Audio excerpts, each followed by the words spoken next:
মাছ ভাত খেতে কার না ভালো লাগে, আর এজন্যই তো আমাদেরকে বলা হয় মাছে ভাতে বাঙালি।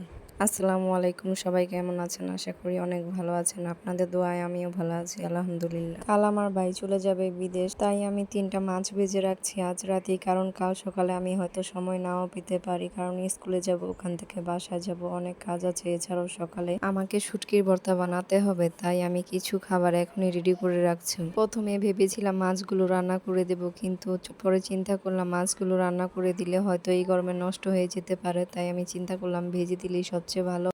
সাথে দেবো হাফ কেজি কালো জিরা, আর কালো জিরার সাথে শুকনো মরিচ, রসুন, এগুলো আমি রোদে শুকিয়ে একসাথে ব্লেন্ডার করে নিয়েছি, কারণ এগুলো আমার দেবো সাথে শুটকির ভর্তা। প্রবাস জীবনটা আসলেই খুব কষ্টের। আসার সময় আনন্দ, কিন্তু যাওয়ার সময় কাঁদতে হয়। আমি ভেবেছিলাম যাওয়ার সময় একটা ভিডিও করব, কিন্তু তখন এমন একটা কষ্টের মুহূর্ত যে কাঁদতে না চাইলেও চোখ দিয়ে অটোয় পানি চলে আসে। সবার কান্না দেখে কি আর থাকা যায়, তাই আমি আর ভিডিও করতে পারিনি। আর এই কষ্টের মুহূর্তটা কাউকে বলে বোঝানোর মতো নয়, যার যায় একমাত্র সেই বুঝে। আমার ভিডিওটি ভালো লাগলে অবশ্যই আপনারা লাইক, ফলো, শেয়ার দিয়ে পাশে থাকবেন ইনশাল্লাহ। যাই হোক, অনেক কথা বলে ফেললাম, আর কথা বলতে বলতে আমার ভর্তার রেসিপিটাও আপনাদের সাথে শেয়ার করব।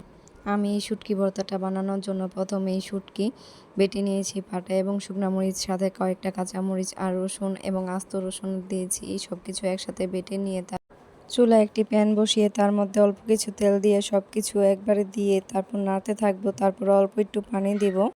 অল্প একটু পানি দিয়ে বারবার নাড়ার পর যখন ভাজা ভাজা হয়ে আসবে, তখন আমার ভর্তাটা হয়ে গেছে। এখন আমি চলে যাচ্ছি আমার ভাইকে বিদায় দিতে, আর আমার হাতের সময় ছিল না, এই জন্য আমি ভিডিও করতে পারিনি। প্যাকেজিং আমি আগেই করেছিলাম। আজকের ভিডিও এই পর্যন্তই। আল্লাহ হাফেজ।